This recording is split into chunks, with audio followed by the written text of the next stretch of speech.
Congress party की ओर से गुरुवार को गिरिडीह में भी एसबीआई मुख्य शाखा के सामने धरना प्रदर्शन किया गया। बताया गया कि चुनावी इलेक्टोरल बॉन्ड के जरिए राजनीतिक दलों को मिलने वाले चुनावी चंदे की जानकारी सार्वजनिक करने को लेकर एसबीआई की ओर से सुप्रीम कोर्ट से जून तक का समय मांगा गया है। कांग्रेस इसी का विरोध कर रही है।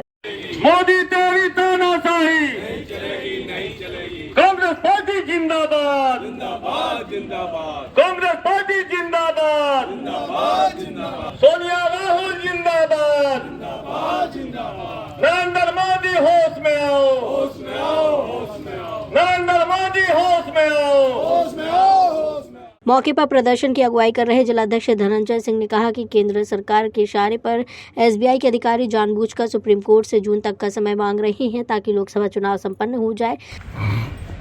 आज पूरा देश में कांग्रेस पार्टी की ओर से हर एक जिला मुख्यालय में भारतीय स्टेट बैंक ऑफ इंडिया के मुख्य शाखा में हम लोग विरोध प्रदर्शन कर रहे हैं। इस विरोध प्रदर्शन का कारण ये है कि हाल ही दिनों में सर्वोच्च न्यायालय के द्वारा जो चुनावी बॉन्ड का जो नतीजा आई थी, उन्होंने एसबीआई से कहा था कि 6 मार्च तक जितने भी राजनीतिक दल इस देश में हैं उनकी जितनी भी फंडिंग आपके अकाउंट्स में है उसको सार्वजनिक करें और उसकी एक रिपोर्ट चुनाव आयोग को आप दें, जिसकी डेडलाइन 6 मार्च थी।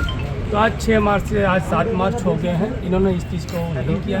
तो कहीं ना एक राजनीति से प्रेरित लग रही है कि भाजपा के जो चुनिंदे इस देश में जो उनकी उद्योगपति की जो सांठगांठ है उसको बचाने के लिए ये उन्होंने आज 6 मार्च का जो निर्देश था सुप्रीम कोर्ट का कि आप इसको क्लियर करें, नहीं किया। तो कहीं ना कहीं इनको एक दबाव दिया जा रहा है कि आप घोषणा ना करें और आपका ये जो माफ़ करें जो रिजल्ट आ रही है एसबीआई का, जो इन्होंने अभी स्टेटमेंट दिया हुआ कि मैं 30 जून तक इसको मैं बताऊंगा। तो लगता है कि 30 जून तक तो चुनाव भी ख़त्म हो जाएंगे, नई सरकार भी गठन हो जाएगी। तो जो देश जो जाना चाहती है सो एसबीआई उसको क्लियर नहीं करना चाहती है। तो निश्चित रूप से एक जो सरकार की जो मंशा है, जो हम लोग को जो रिपोर्ट है जो आई है, जो पैसे हैं जो इस अकाउंट में एसबीआई में चुनावी दल के सभी राजनीतिक दल में उसमें से 55% भाजपा वाले को ही पैसा है। तो उनको लगता है कि इनके दबाव में लोग डिक्लेयर नहीं कर रहे हैं।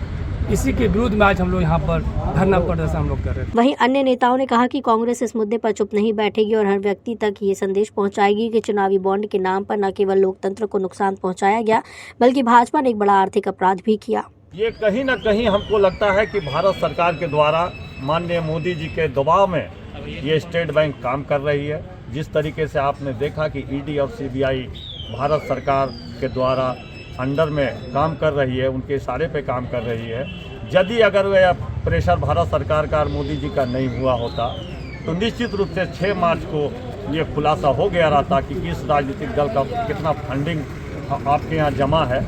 लेकिन मोदी जी ने ये दिशा निर्देश दे दिया होगा कि आपको इसका खुलासा नहीं करना है। लेकिन अब भारतीय जनता पार्टी ये चाहती है कि इसका खुलासा हो तो बाद में हो, सरकार बन जाने के बाद। तो इसके लिए भारतीय स्टेट बैंक ने 30 जून का डेडलाइन मांगा है। धरना प्रदर्शन में महमूद अली खान, अमित सिन्हा, अनिल मेहता, मनोज राय, अनिल चौधरी, मदन लाल विश्वकर्मा, हरीश यादव, सुरेश शर्मा, मनोज दास, प्रोफेसर मंजू अंसारी, पप्पू सद्दाब, सुलेमान अख्तर, पंकज सागर, मेहताब राजा, सुजीत मंडल, सोहेल खान, अमित दास, सुरेश दास, रणधीर पासवान आदि मौजूद थे। वहीं धरना प्रदर्शन के मद्देनजर पुलिस के जवान भी शाखा के पास थे।